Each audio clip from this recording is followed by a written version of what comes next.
యాత్ర 2 అంతా కాంటెంపరీ అంటే ఈ మధ్య మన కళ్ళ ముందు జరిగిన చరిత్రే కదా.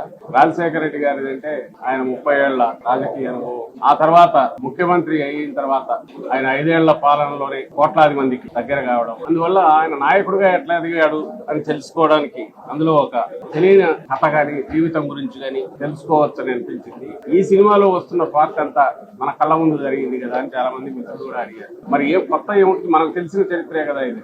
కానీ వచ్చిన తర్వాత దాదాపు అందరూ భావోద్వేగానికి గురయ్యారు. ఎందువల్ల అంటే రేపటి నుంచి థియేటర్లలో చూసేవాళ్ళు కూడా లక్షలాది మంది ప్రేక్షకులు కానీ అందరూ అవుతారు.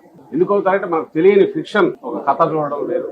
తెలిసిన మనుషులు, కోట్లాది మందికి తెలిసిన మనుషుల గురించి జ్ఞాపకాలు గుర్తుకురావడం, మనకు రాజశేఖర రెడ్డి గారి గురించి కానీ ఆ తర్వాత జగన్మోహన్ రెడ్డి గారి ఈరోజు దాదాపు రాష్ట్రంలో వాళ్ళందరూ కూడా ఏదో ఒక సమయంలో కలిసి ఉండడము లేదా వాళ్ళ నుంచి మేలు పొందినామని అనుకోవడం, మాకు స్వయంగా తెలుసు అని చెప్పుకోవడము రాజశేఖర రెడ్డి గారి నుంచి ఎక్కువ వినిపించేది. ఇప్పుడు జగన్మోహన్ రెడ్డి గారి నుంచి